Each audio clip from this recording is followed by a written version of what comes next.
it's Howard here. Today I'm going to do an in-depth review on the Behringer Vocoder VC340.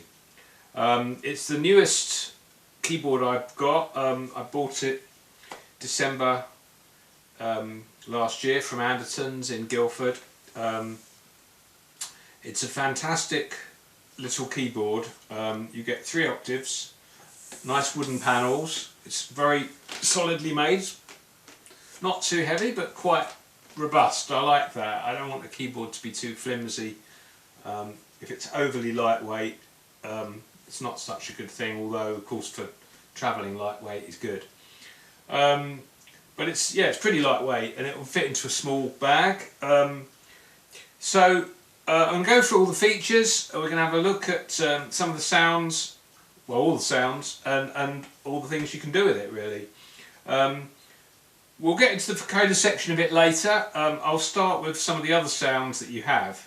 And it's pretty much an exact copy of the earlier model from Roland, which it's based on, except that you've got 1 octave less, I believe, than the original. But that's fine, and you can expand the octave range by connecting it to another MIDI keyboard. So starting with the string sound, you've got 2 strings here, upper and lower. The keyboard is split. The top octave or the lower octave, you can split the keyboard, but it's a fixed split point. You can't change the split point. But normally you'll probably have both lower and upper sounds, although of course you might want a lower sound to be a different sound to the upper sound. But assuming we want strings all the way across, let's listen to the strings.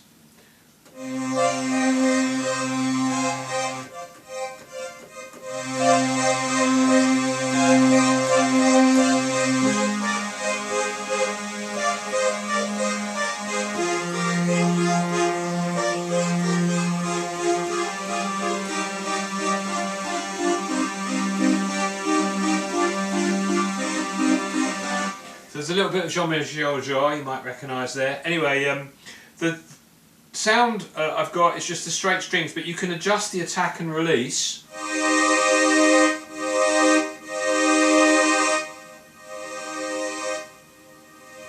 You can adjust the tone.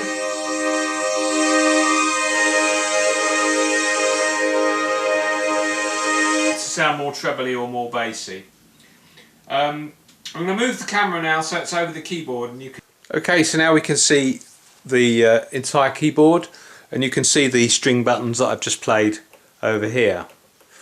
And you've got a mixer here where you can adjust the strings, human voice, which doesn't sound that much like a human voice, but it's a kind of choir effect, and the direct mic input if you want to sing into the machine and just have a straight through sound with your voice, which you can then mix with the vocoder, but we'll come to that in a minute.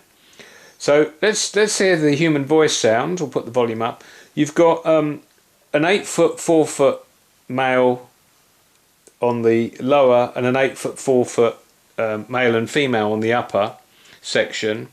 And just to say, although you've got only 3 octaves, you can switch the octave plus or minus using the low high button here.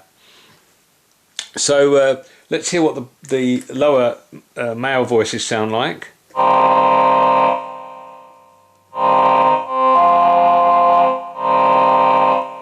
So a bit like a kind of vocoder sound. There's an ensemble effect. If you add that, it gives a kind of chorusy effect to the sound.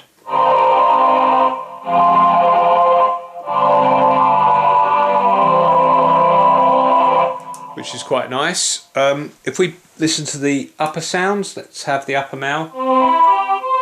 It's basically the same sound but at a higher register. The female sound's a little bit different. And mix them together. And if we have all of the sounds together.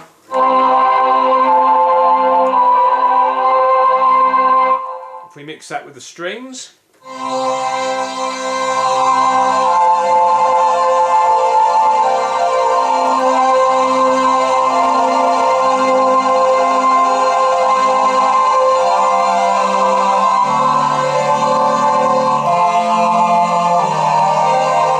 So that's quite a nice sound. The other effects you've got here, which is rather nice, is that you've got a portamento effect, which you can adjust here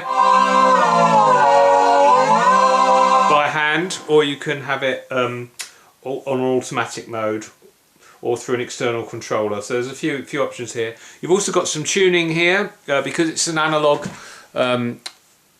piece of equipment. You can adjust the tuning because you may have a slight pitch shift once the instrument warms up.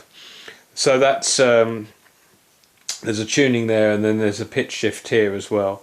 So those are the main other instruments and other effects you can play with. There's finally, before we move on to the vocoder, you've also got a vibrato effect here.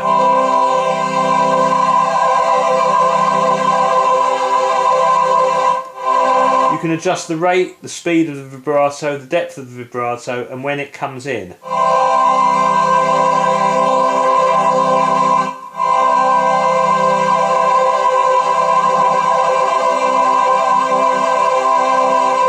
Like a lot of effects, it's good to have a subtle amount rather than too much. Now we're just going to look at the back of the instrument. You can see that you've got your power lead on the left, then you've got two mic inputs. You can have an XLR or a jack. Then there's the headphone socket. There we go. You can plug in an external synth and you can vocode that as well. You've got some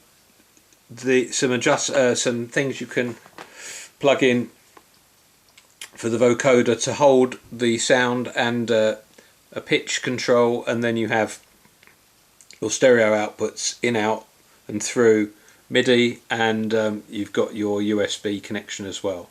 So there's a lot of options of connections, which is really nice. I like that. I've just got a mono out at the moment to an amp. I was a big ELO fan even before I liked Genesis. So I'm going to play a little bit of an ELO track for you, the beginning of the Time album. This is called Prologue.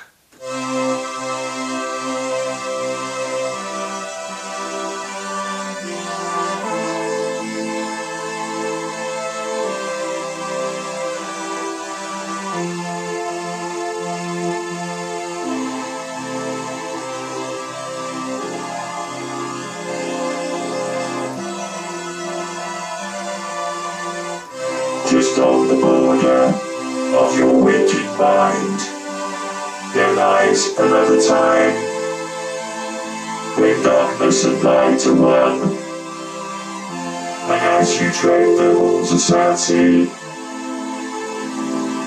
you feel so glad to be unable to go beyond. I have a message for another time.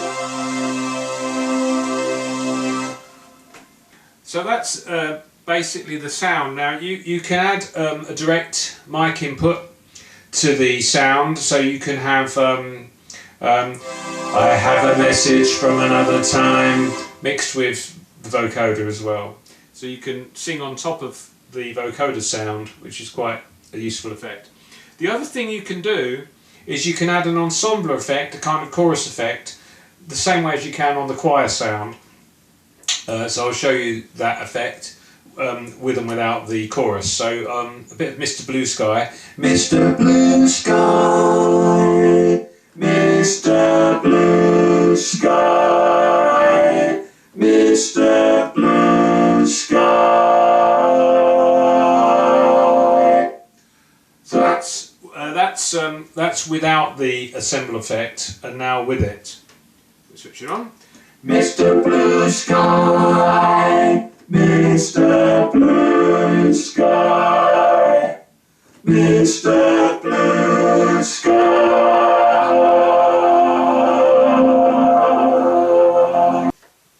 Remember to like and subscribe. I look forward to seeing you on the next